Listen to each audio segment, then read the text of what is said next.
Hello, and welcome to the podcast of CMC Life Coach. The title of this podcast is Emotions, Emotional Intelligence, and Stress Management Part 2. Emotional intelligence perceives the sensations of emotional arousal. It identifies emotion. It recognizes emotion in others and allows one to make decisions about how to use the information. That's the information that the emotions are giving us, and that's what we looked at in the last podcast of gaining emotional intelligence. And when you do this, it creates a skill in dealing with one's own emotions and those of others, which is really integral and a key to good stress management. As we develop our emotional intelligence, we become aware of early signs of stress that arise in response to certain events and situations. This early awareness of emotional intelligence allows us to stop ourselves from going down emotional roller coaster rides that might create very high stress levels. So with well-developed emotional intelligence, we're able to understand, have empathy for, and communicate with others more effectively. However, many people who have stress management problems are often emotionally underskilled and lacking awareness how their emotional states influence their stress levels. This is sometimes part of the stress management problem. And this is why it's really important to learn some basic emotional intelligence skills. And developing these skills just requires, firstly, becoming more knowledgeable about emotions. By learning how to recognize and identify emotions, we're better able to manage our own emotional reactions to stress. And people who have stress management problems that are related to lacking emotional intelligence may have a number of areas to develop in the general area of emotional intelligence. They may suppress the full range of their emotions, be unaware of their own feeling states, overuse certain emotions to the dismissal of others, and not fully understand the emotions of others. So, for example, maybe you identify your emotions in very broad and rather vague terms. You might say you just feel generally always okay, or you're upset. You're just either one of those two general states. I'm okay or I'm upset. Developing emotional intelligence in this situation would involve being able to differentiate shades of okay. Maybe you're content when at the beach and happy when you're watching your favorite sports with your friends, relaxed or chilled out when watching TV or reading, and satisfied when finishing a great meal or some creative project. Developing more shades of upset, you might identify feeling lonely when your partner leaves for a business trip, or you might feel angry when someone else is promoted instead of you, and you feel sad maybe when your home project is damaged. So developing the ability to fully understand the emotions of yourself and others is a real key to emotional intelligence. If you're not good, firstly, at understanding your own emotions, you'll likely not be good at reading the emotional states of others. And this will often lessen compassion and empathy for others and lead to more generally stressful relationships.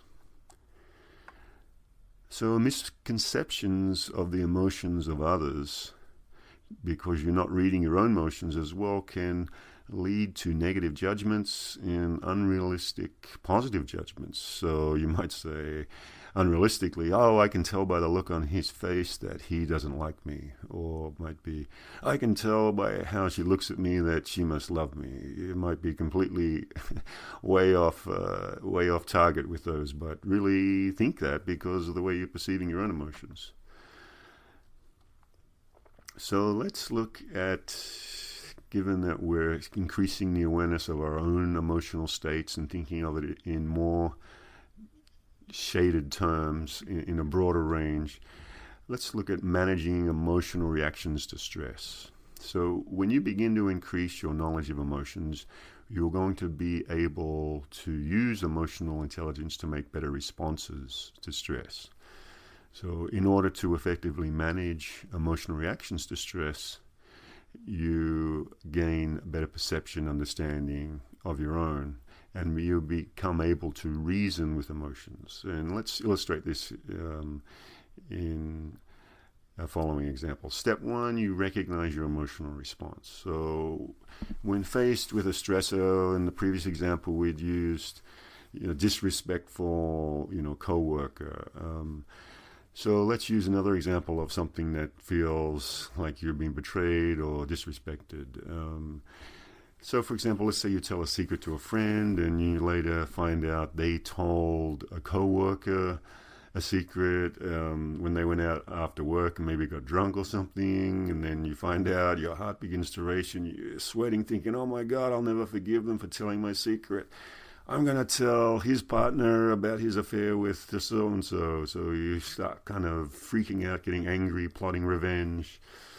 And while such a reaction is very indicative of the anger and anxiety that you're feeling, your accompanying thoughts can also help you differentiate between the different feelings. So that's the response itself. Doesn't matter so much if you're feeling angry, you're feeling like revenge or whatever. The first step is just simply to recognize that you're having an emotional response, whatever it is. The second step will be to then work with your emotions and the accompanying thoughts. So what this can do is it can help you slow down your natural reactions to emotional triggers and can allow you to seek maybe a different response. To return the example of a friend sharing a secret, you could take a step back and think about other factors that could be involved in the situation. Rather than just plotting revenge, you might find out that perhaps your friend didn't know you wanted it strictly confidential because maybe you had a mutual best friend and that was also kept in strict confidence, and they were drunk and just other circumstances that were going on. And then once you're able to see that there are other factors involved, your anger perhaps can subside and you can just identify thoughts that might be feeding into your anger. Thoughts like, I can't believe that they told so-and-so. I'll make sure that I get revenge, just whatever those thoughts are, just to be able to identify them and then tie them into your emotional response. So at that point, it's easier then to take a step back, take a breath, and choose a different course of action. So maybe you won't go and share a secret that they told you that might ruin their relationship with someone else and maybe your relationship with them. And in that whole process, creating a massive amount of stress. So this is the second step. After your first step, recognizing you have an emotional response. And then the second step, you start working, step back and work with your emotions and the accompanying thoughts and identify thoughts such as, I'll get revenge, and realize, well, we don't really need to do that. So once you do that, then straight away your general anger, anxiety levels will drop a little bit, and so will your accompanying stress. The third step is then to, as a natural progression of this, is to increase your awareness of others.